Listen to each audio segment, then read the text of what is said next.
Pastor, to be honest, I get bored in church. Can you explain to me what makes a sermon a good sermon? Oh man, that is such a candid question, and I wish I couldn't relate to it, but I can. Have you ever been in church and been so excited and so interested, and you're taking notes and you're on the edge of your seat, and have you ever been in church where you felt the opposite? Where you were checking your watch, where you were praying that the minister would say amen because the message just did not have your attention? Yeah, me too. What do we do about that? Oh, I cannot tell you how much I've thought about that question because my life has been on a dangerous journey. A dangerous journey because I have studied so much the art of communication. But behind me on these bookshelves is an entire shelf about preaching and communication and how the best people do it, how to craft a sermon to retain someone's attention. How do you explain the Bible in a way that's clear and compelling? How do you apply it in a way that feels real and personal and relevant? What kind of illustrations can you use that make sense to people and they're memorable on the car? I've studied so much of this. I got some continuing education in preaching. I think about this all the time, but that's very dangerous. And here's why. Because God says a good sermon is one that preaches the gospel. God does not say you have to be the most poetic, and he doesn't require a pastor to be a TED talker, but a preacher of Jesus.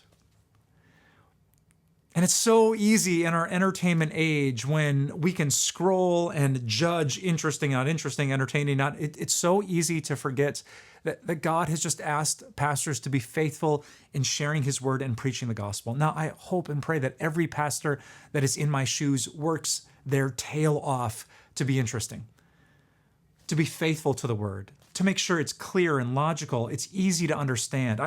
This is not simple or easy work, but you got to sit in your office chair and think and pray, how can I connect this passage to this specific group of people so that they think, wow, I needed that. Thank you so much for saying. I think pastors have a great responsibility to do everything we can to make the sermon the best it can be. But I also know that every sermon that points you back to Jesus, every sermon that gives you the gospel in the big picture is a great sermon. Listen to these words from 1 Corinthians chapter 2. The Apostle Paul, who apparently was not the most eloquent preacher, who was actually criticized for not being good enough at public speaking, he said this: "When I came to you, I did not come with eloquence or human wisdom as I proclaimed to you the testimony about God. I came to you in a weakness with great fear and trembling. My message and my preaching were not with wise and persuasive words, but with a demonstration of the Spirit's power, so that your faith might not rest on human wisdom, but on God's power." In verse 2, I actually jumped over it, but I want to end with it. Paul says, "For I resolved to know nothing while I was with you except Jesus Christ and him crucified." What did I preach? I didn't come with this great, eloquent wisdom. You might not have found my quotes in some. No, I came to you with Jesus. And if you struggle to pay attention in church, I just want to plant this thought in your head. As you sit there in church, there are likely billions and billions of humans who have never heard or understood the gospel that you are hearing. Maybe you've heard it a million times. God so loved the world that he gave his only son. Maybe you've seen the symbol of the cross and you know that's how we get to heaven because that's where God sent his son to die for the free. Brother or sister, there are billions of people who don't believe that. Billions. They think they have to earn their way to heaven, and you get it.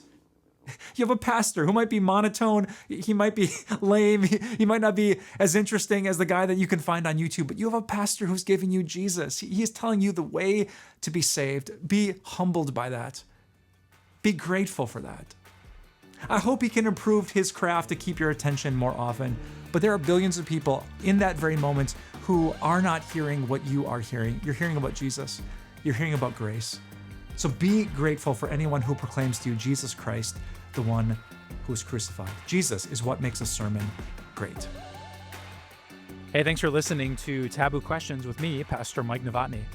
You can find even more questions on timeofgrace.org/taboo questions and in my book entitled Taboo: Topics Christians Should Be Talking About But Don't. Just look for the link in the episode notes.